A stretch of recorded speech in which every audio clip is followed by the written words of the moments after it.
കഴിഞ്ഞ ഒരാഴ്ച നീണ്ടുനിന്ന സെല്ലിംഗ് പ്രഷറിൽ നിന്നും അമേരിക്കൻ മാർക്കറ്റ് ഏകദേശം റിക്കവറി സിഗ്നൽ കാണിക്കുകയും ഇൻഡെക്സ് ഹയർ സൈഡിൽ ക്ലോസിംഗ് നൽകുകയും ചെയ്തു.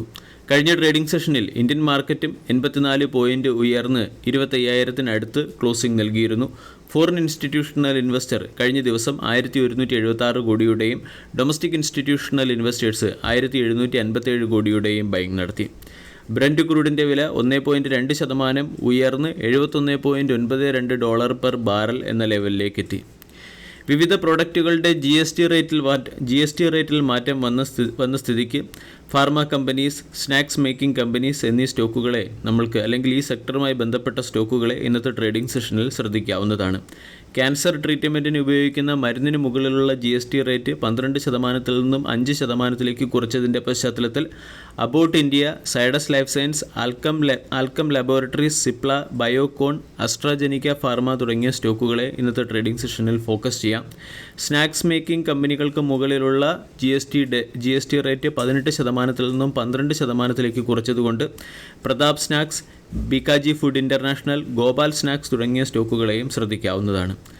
കാർ സീറ്റുകൾക്ക് മുകളിലുള്ള GST റേറ്റ് 18%-ൽ നിന്നും 28%-ലേക്ക് ഉയർത്തിയതുകൊണ്ട് ഭാരത് സീറ്റ് എന്ന സ്റ്റോക്കിനെ ഇന്നത്തെ ട്രേഡിംഗ് സെഷനിൽ ഫോക്കസ് ചെയ്യാം. PNB ഹൗസിംഗ് ഫിനാൻസ് 2,500 കോടി രൂപയുടെ fund non convertible debenture issue വഴി റൈസ് ചെയ്യാൻ തീരുമാനിച്ചിട്ടുണ്ട്. അലിവാലിയ കോൺട്രാക്ട് എന്ന ഇൻഫ്രാസ്ട്രക്ചർ സെക്ടറിലെ കമ്പനിക്ക് ഗുരുഗ്രാമിൽ നിന്നും 2 ഹൗസിംഗ് പ്രോജക്റ്റുകൾ, അതായത് ഏകദേശം 1,307 കോടി രൂപയുടെ 2 ഹൗസിംഗ് പ്രോജക്റ്റ് കോൺട്രാക്റ്റ് ലഭിച്ചിട്ടുണ്ട്. ഈസി ട്രിപ്പ് പ്ലാനേഴ്സ് എന്ന കമ്പനി അതിൻ്റെ വരും സമയങ്ങളിലെ മൾട്ടിപ്പിൾ അക്വിസിഷനെ കുറിച്ച് ഡിസ്കസ് ചെയ്യുന്നതിന് വേണ്ടി സെപ്റ്റംബർ 13 ബോർഡ് ഓഫ് ഡയറക്ടേഴ്സിൻ്റെ മീറ്റിംഗ് വിളിപ്പിച്ചിട്ടുണ്ട്. പിക്കാഡ്ലി ആഗ്രോ ഇൻഡസ്ട്രീസ് എന്ന കമ്പനി ഡിബഞ്ചർ ഇഷ്യൂ വഴി ഫണ്ട് റൈസ് ചെയ്യാൻ തീരുമാനിച്ചിട്ടുണ്ട്. 744 രൂപ പെർ ഷെയർ എന്ന റേറ്റിലുള്ള വാറണ്ട് ആയിരിക്കും കമ്പനി ഇഷ്യൂ ചെയ്യുക. ഹിന്ദുസ്ഥാൻ എയറോനോട്ടിക്സ് ലിമിറ്റഡ് എന്ന കമ്പനിക്ക് മിനിസ്ട്രി ഓഫ് ഡിഫൻസിൽ നിന്നും സുഖോയ് എയർക്രാഫ്റ്റിന് വേണ്ടി 26,000 എഞ്ചിൻ സപ്ലൈ ചെയ്യാനുള്ള കോൺട്രാക്റ്റ് ലഭിച്ചു. ഇതുമായി ബന്ധപ്പെട്ട അപ്ഡേറ്റ് മുമ്പ് വന്നിരുന്നു. അത് ഡീൽ മാത്രമായിരുന്നു. ഇപ്പോൾ അത് ആക്ച്വൽ കോൺട്രാക്റ്റിലേക്ക് മാറിയിട്ടുണ്ട്. ഇതിൻ്റെ പശ്ചാത്തലത്തിൽ ഹിന്ദുസ്ഥാൻ എയറോനോട്ടിക്സ് ലിമിറ്റഡ് എന്ന സ്റ്റോക്കിനെ ഇന്നത്തെ ട്രേഡിംഗ് സെഷനിൽ ഫോക്കസ് ചെയ്യാവുന്നതാണ്.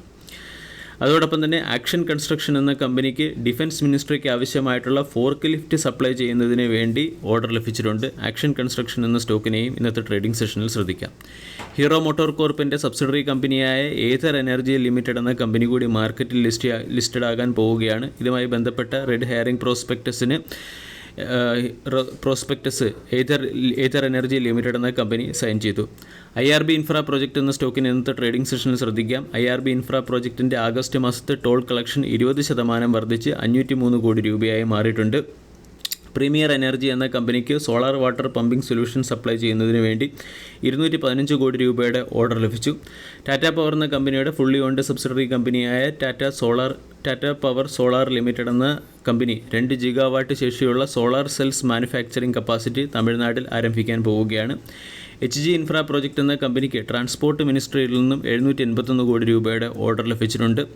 അതോടൊപ്പം തന്നെ ഇറാഡ എന്ന കമ്പനി നേപ്പാളിൽ ഹൈഡ്രോ പവർ പ്രോജക്റ്റുമായി ബന്ധപ്പെട്ട് SJVN, GMR തുടങ്ങിയ കമ്പനികളുമായി ഡീലിലെത്തിയിട്ടുണ്ട്.